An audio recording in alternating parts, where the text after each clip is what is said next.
Making chicken Manchow soup. And దీనికి కావాల్సిన పదార్థాలు బీనీస్, క్యారెట్, నల్ల మిరియాల పొడి, ఉప్పు, ఆనియన్స్, చిన్న చిన్న క్యూబ్స్గా కట్ చేసుకోవాలి, గార్లిక్ అండ్ అల్లం వెల్లుల్లి పేస్ట్, లెమన్, ఎగ్, చికెన్ కూడా బాయిల్ చేసుకొని మ్యాష్ చేసుకుని పెట్టేసుకోవాలి పక్కకి.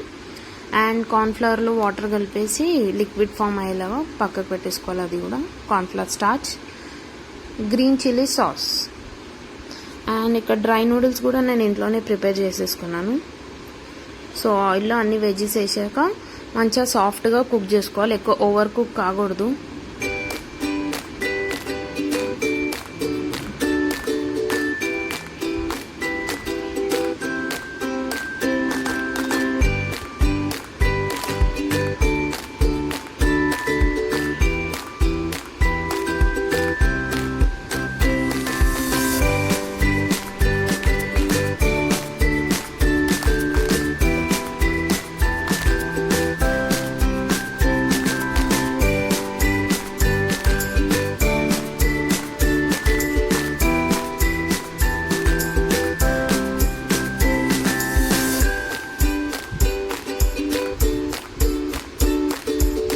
సో చూస్తున్నారు కదా, వెజిటబుల్స్ ఎక్కువ ఓవర్ కుక్ కాలేదు, లైట్గా జస్ట్ సాఫ్ట్గా అయింది.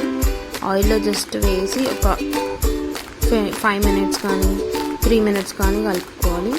అండ్ దానిలోనే బాయిల్ చేసుకున్న చికెన్ కూడా వేసుకోవాలి. ఇది నేను బోన్లెస్ తీసుకున్నాను.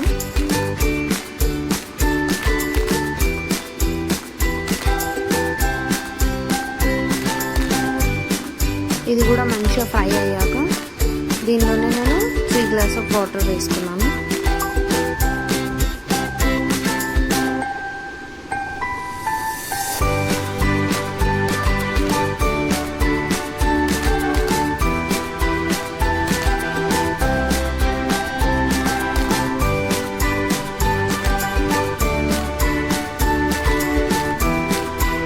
ఇదంతా చాలా కుక్ అవ్వాలి, ఎక్కువ కుక్ అవుతేనే మంచి టేస్ట్ వస్తుంది.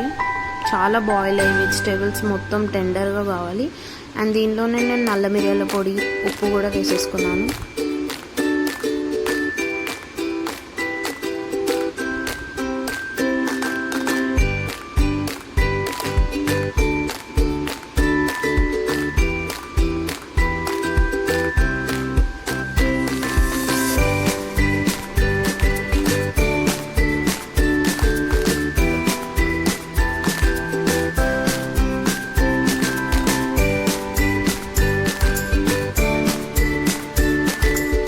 గ్రీన్ చిల్లీ సాస్ కూడా వేసేసుకోవాలి వెంటనే.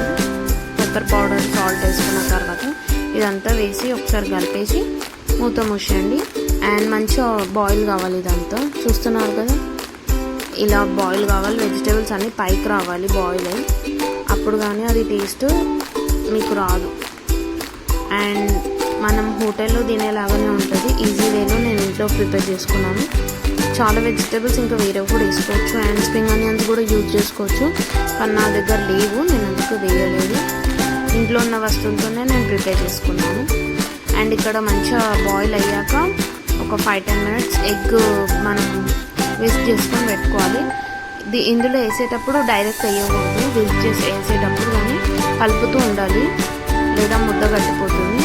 అండ్ ఇక్కడ కార్న్ఫ్లవర్ స్టార్చ్ కూడా యాడ్ చేసేసిన, కలుపుతూ ఉండాలి, చిక్కగా అయిపోతుంది ఆ సూప్ అని కార్న్ఫ్లవర్ స్టార్చ్ వల్ల. సో చూసిండ్రు కదా, మంచిగా బాయిల్ అవుతుంది. అది జస్ట్ ఒక 5 seconds బాయిల్ అయ్యాక chicken Manchow soup ready. Subscribe.